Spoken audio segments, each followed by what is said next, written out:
our F-16 Air Force Academy graduate, multifamily expert, pilot equity, Mr. Lane Beene.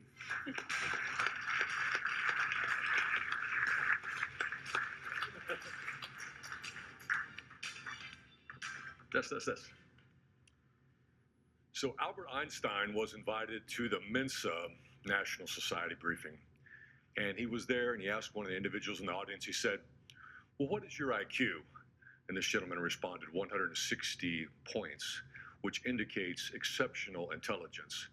And Einstein replied, well, great, we can talk about astrophysics. He asked another individual, he said, what is your IQ? The same question. And this gentleman said, well, my IQ is scored at 130, a sign of significant intelligence.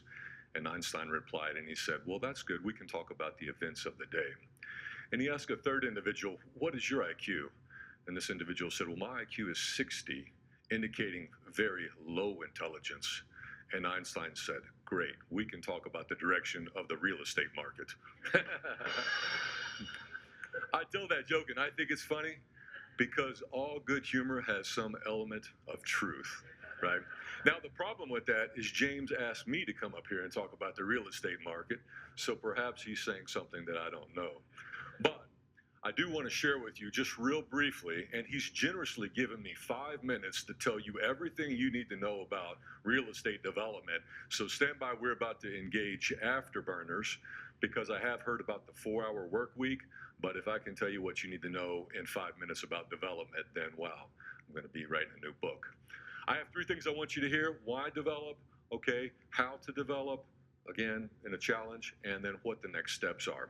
But let me start by saying I have to apologize because everything that I was going to write down, I'm going to have to erase. And I want to tell you, if you don't hear anything I say today, I want to pull out the notes that I took from this morning's briefing, okay? So from the real page discussion, the exact words were, we are in a decade high point of absorption, and we're about to go through a decade low point of shortage of housing, right? And we had a whole slideshow of data that evidenced this fact. So we're in a point that we haven't seen in the last decade. Okay, another note that I took with the panel here that Michael said, or I think that Nick said, we have to have a mindset shift. That was his direct quote. And then at the very end, Michael said, we have to, the standard of operations is changing. Okay, so if you haven't heard anything else, we're at a point in our real estate career where we're going to have a new vision. What happened last year, the strategies you executed in 2020 aren't going to work anymore. If you're executing last year's strategy, you're probably going to go bankrupt, or you're certainly not going to do very good, right? So when I came up here, I initially thought, I'm going to have to convince everybody that development is a strategy that you need to consider. But I don't have to do that because it's already been done by numerous previous strategies, okay? So let me move quickly because I don't have much time left. And I want to talk about how at Pilot Legacy, I don't know if we saw it, but we decided to develop a real estate development strategy. And here's the story behind that. The Grassdale. A lot of people asked me last night, I own and operate multifamily properties. Can I develop them? And I said, I brush my teeth every day, but I'm not a dentist, okay? And that's the big difference. You can own and operate, but that doesn't make you a developer. We developed the Grassdale property with some experience and a very good team, and we can talk about that later. Opportunity zone, this is where it is. It may not be, but right in the middle of the screen is Austin. The top of the black line indicates where we bought 18 acres. That smaller picture is 18.7 acres of where it is. Why do you want to develop? Because develop is incentivized by the government. The government, through taxation and other programs, really incentivizes the building of new property because we need it. A lot to cover on that, but there's great grants, loans that are not offered by buying existing properties. Developing properties is an additional advantage as to why you want to do that. This slide, okay, is very, very boring, all right? brushing my teeth, and a dentist looks at this differently. An owner-operator and a developer look at this differently. Let me tell you how a developer looks at this. Where is the water coming from? What does this look like? How many trees are on the property? As an owner and operator of multifamily, I wouldn't have considered this, but that's a significant point. Another significant point, where am I going to get the power, electricity? Where is it going to come from? What am I going to do? See right in the middle where I have that water course, that little stream? That's cute. Well, I really like that. Maybe somebody will, that's very expensive, right?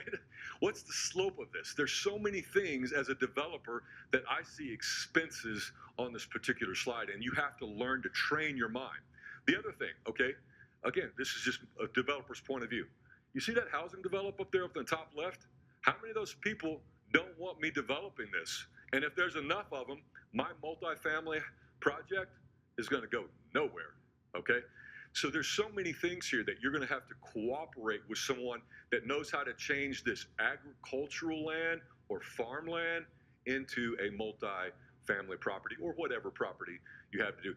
Boring slide, but this is where you see the money, right? I can turn my ideas into money right here, or I can lose a lot of money.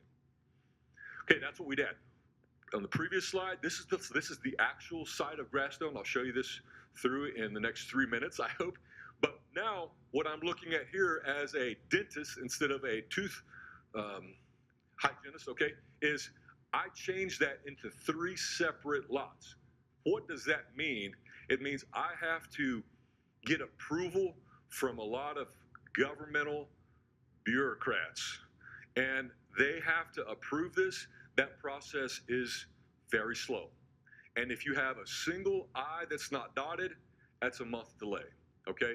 And then you have to get this approved from farmland into residential, high density, or commercial generators.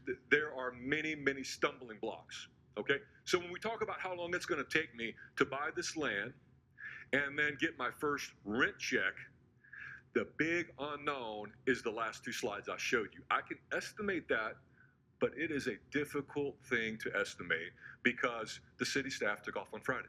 Well, the city staff is not going to agenda your replatting. Okay, there's a month delay. Cost me money. Okay, this is a boring slide, but it's important. Well, there's a lot to talk about on this. This particular slide is how I can optimize all the construction documents. This is one of 1 million documents.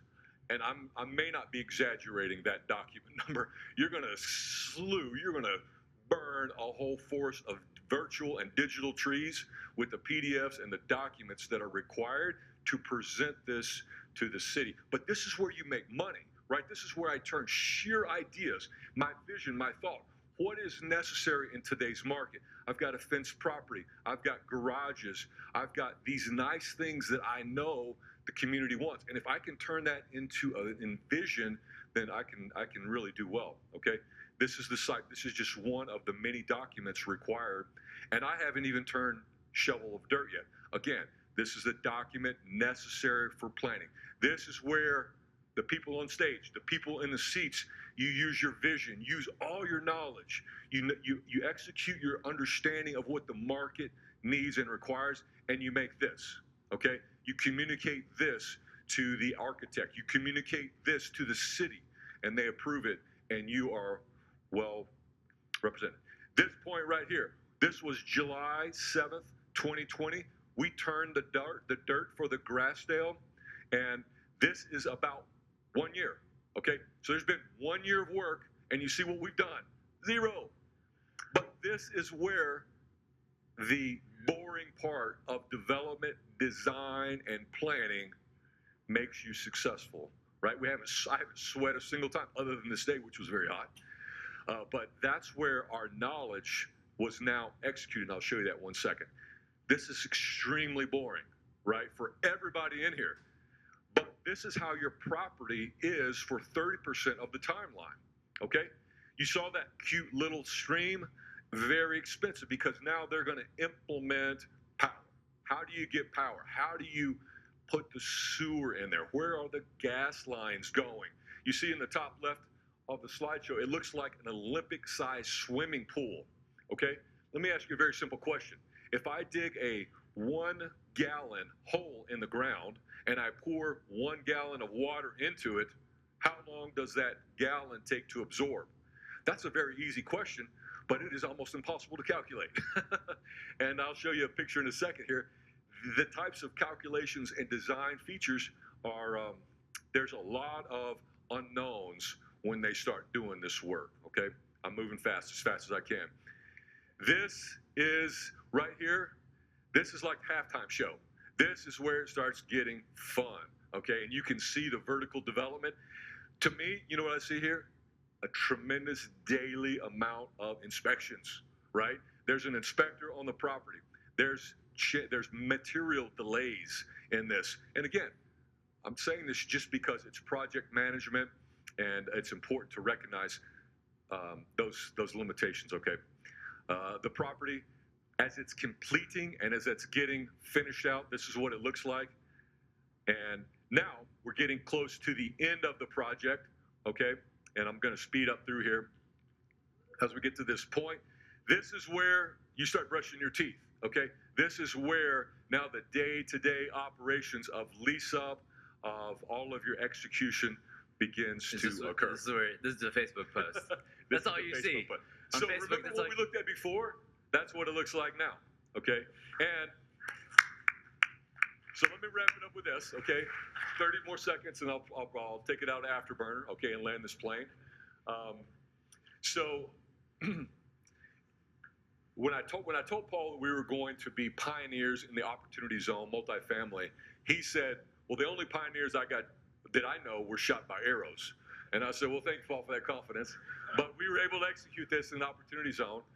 But if you can understand what I said and work with a qualified and experienced development team, which is the only way that you will be able to do that, then hopefully you'll be able to find that golden nugget like a lot of the pioneers did moving to California. All right, I'm done. Sorry to take it. All right, so I have one question again.